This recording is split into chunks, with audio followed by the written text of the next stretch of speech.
Hey guys, I wanted to share with you today what we've been reading in our homeschool, as well as some books that I've been reading and a few that my children have chosen that they've read recently that they'd like to give you as recommendations. If you're new here, welcome. I'm Christina. I'm a homeschooling mom to 5 children and we live in the Canadian Maritimes. My children are currently between grades 2 and 11. And if you are returning, thanks so much for coming back. I appreciate when you watch my videos. So I wanted to start with our read alouds for this year.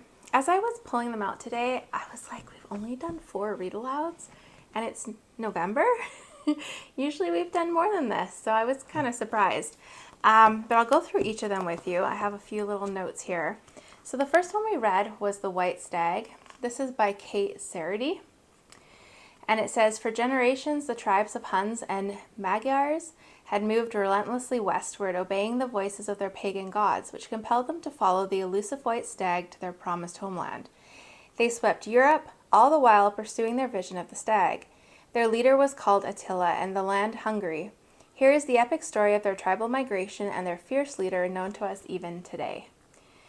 So, this went along with our Story of the World Volume 2 that we're doing this year with my younger children. And out of 5, my kids gave it 4 stars. So they put that it was interesting. It's a very different perspective. It's kind of different than other books we tend to read. It was quite short, and it did have some advanced language and a little bit of violence. I would say it's probably better for kind of the 12 and up crowd, but overall they gave it 4 stars. So the younger ones enjoyed it too. They just didn't quite understand as much of it. Some of it was over their heads. Then we moved on to this one here, The Celts and All That. This is by Alan Burnett. I actually hadn't planned to read this book, but it went along with my son's history. He's doing Whirlwind History by Guest Hollow. And when it came in the mail, I was like, oh, this is a really good book. I think we should read it all together, and I'm glad that we did. It says, The Celts and All That is bursting with blood-curdling battles and important details about the ancient Celts. Everything you need to know about the Celts' mysterious magic and frightful food is to be found inside, where you will also discover the awesome legends of Celtic heroes and villains. So my kids gave this book a 5 out of 5. It's really funny. It's done in kind of like tongue-in-cheek in some ways. There's little cartoons in it that are just funny and engaging. Maybe I'd call it almost like potty humor, some of it, so be warned of that.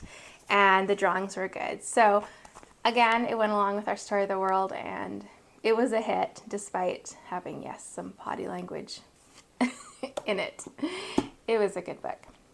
Then we moved on to this one here. This is the story of John J. Audubon by Joan Howard. This is one we got from the Good and the Beautiful library. It's a level 7. Oh, and there's a bookmark I've been missing. However, they didn't write it, so it's just a book they brought back into production, I think. And this went along with the science my younger kids are doing, which is birds and flying creatures. And this was really hard to rate. I felt like it started off really good, but then it kind of got, I don't know what word other than like meh. And I felt like some of the characteristics of him were not the best example. So it says, a French orphan named Fougeri, I think is how you say that, is fortunate enough to be welcomed into a loving home with a doting mother, sweet sister, and proud father during the French Revolution. Throughout his childhood, he is drawn again and again to the study of birds. While confounding his father, who has other plans for him, his obsession with accurately drawing every bird he sees leads him on many adventures throughout his life. Eventually, Fougeri changes his name to John J. Audubon, after whom an entire society devoted to the study of birds is named, the Audubon Society of America, which still exists today. So, yeah, I don't know, maybe 3.5 stars. I wanted to like it more, and I learned a lot about his life, things I had no clue. I didn't know that wasn't his original name. But it was kind of spoiled, and I don't know. It just wasn't my favorite, but it had a lot of information about him. We did get some of the Audubon books from the library out afterwards and had a look, and it was interesting to see some of the drawings he had done. So, I mean, it was cool, but I don't know if I'd read it again, honestly. Okay, and then we moved on to Farmer Boy. So we had read number 1 in the series, Little House series, I want to say like 2 years ago.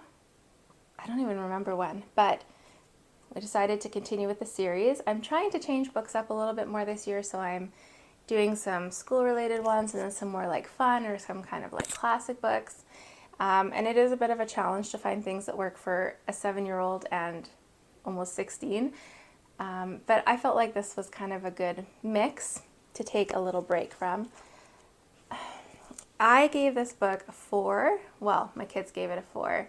You know, it's really interesting. It's one of those books where you just learn a lot through kind of what they're doing and just their life, a lot of different skills and things. There was, what was it? I think they used the word stupid in it and maybe shut up, which I prefer not to read books that have those in them. But otherwise it was really interesting. It was like a living book, right? Like where they're just sharing their life, but you're learning about skills and traditions. And so I did enjoy it. I would definitely read it again. Just maybe edit those words out next time. I don't know. So those are the read alouds that we've done this year so far. Our current read aloud is Watership Down. We are listening to it on audio. I like to change up to audio now and then because then it saves my voice, and it's just for a change. Have some mixed feelings about it so far. It's supposed to be a classic, and I thought, well, an animal story the younger kids would enjoy. The older ones would get more of the meaning out of it. I'll let you know next time I do an update what we thought of it, because I'm not sure how I feel about it right now. So let me move on to a few books that my kids have recommended. So I asked them each to pull out maybe like 2 or 3 books that they really enjoyed. My 7-year-old, grade 2, he really likes this book here, Treehouse Town. And this is book 1. I believe there is a book 2 now, but we don't have it. This is a level 2B from The Good and the Beautiful. So he really liked that one. He also chose this one that's a level 2 from The Good and the Beautiful, A Wolf in the North Woods. Talking about, again, like a living book, learning about wolves, but through story. And then he chose these books. Which one is first? They're both 1B as the level. Oh, I thought they were connected. I don't know. Yes, Luke and Lily of the Lighthouse. But it doesn't say which is first. So Lily's Pumpkins and Luke's Adventure. And he really likes those ones. So then moving on to my child in 5th grade, who's 10. She recently read this one here, Mrs. Piggly Wiggly by Betty McDonald. It sounds really fun and cute. It says everyone loves her. She lives in an upside-down house and smells like cookies. She was even married to a pirate once. So it just sounds really fun. I went through recently the book Honey for the Child's Soul, I think it is. I'll try and put it on the screen if I have it wrong. Or The Child's Heart. Anyways, and this was one that was on that list, and she really did enjoy it. Then she chose this one here, which is The Clockmaker's Son. This is a level 5 from The Good and the Beautiful. This goes along with her language arts for the year. However, she read it ahead of time because she thought it was interesting, and she said she absolutely loved it. Loved it. And then she chose this book. So the Wilderlore, I think is how you say that series. This is book 2 that she's currently reading. She's already read book 1. She has book 3 from the library already waiting to read next. And she's going to be anxiously waiting for book 4 to come out in March of next year. So this one, let's see. Something is wrong at the sea. The weeping tide, a carnivorous algae bloom, is eating up all the fish. Beasts are terrorizing the nearby elsewheres. Loch Mordra, the legendary beast, is rising at random and swallowing ships whole. Barclay's teacher, the famous guardian keeper Runa Razgar, has been summoned to investigate, and as her apprentice, Barclay gets to join too. But Runa's nemesis has always been called to the sea, and he's brought apprentices of his own. When the not-so-friendly competition between them grows fierce, it's Barclay, the one and only from the elsewheres, who can't seem to keep up. There's a little bit more here. So it's a series. I can't remember where I heard this one recommended. I have a feeling it was somewhere on Instagram, and I thought, oh, I bet my kids would like that. And she has absolutely loved it. So she highly recommends that one. For my, how old is he now? 13-year-old. He read part of the Wingfeather saga. He read book 1, which is this one, as well as book 2. He is really into that right now, and I'll talk a little bit more about this in a minute. And the other one he talked about was the Explorers Academy. He's read books 1 and 2. And for that one, it says, Cruz leaves his tranquil home in Hawaii to join 23 talented kids from around the globe to train at the Explorer Academy with the world's leading scientists to become the next generation of great explorers. But for Cruz, there's more at stake. No sooner has he arrived at the academy than he discovered his family has a mysterious past with the organization that could jeopardize his future. In the midst of code breaking and cool classes, new friends, and augmented reality expeditions, Cruz must tackle the biggest question of all. Who is out to get him, and why? So he's really enjoyed that series. He's waiting for some more to come to read from that.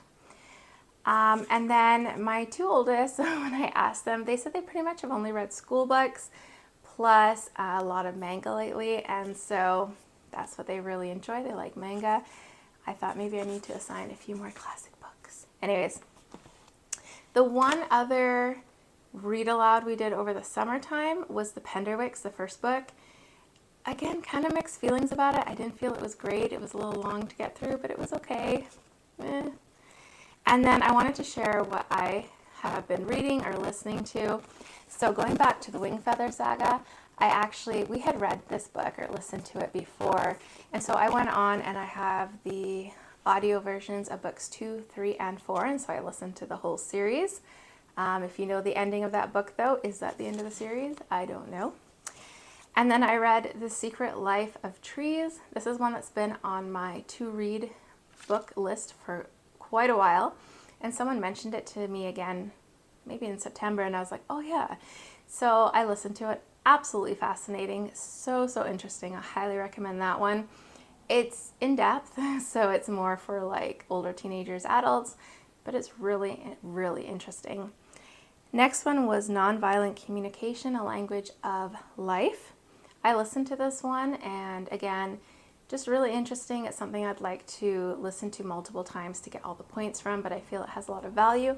It's one that I'm considering adding for my kids to read, like on that before they graduate, they need to read these books, because I think it does have a lot of beneficial points to it and points that will help them in their life. And The Fourth Turning is here. So I listened to the first book, I want to say last year, maybe earlier this year.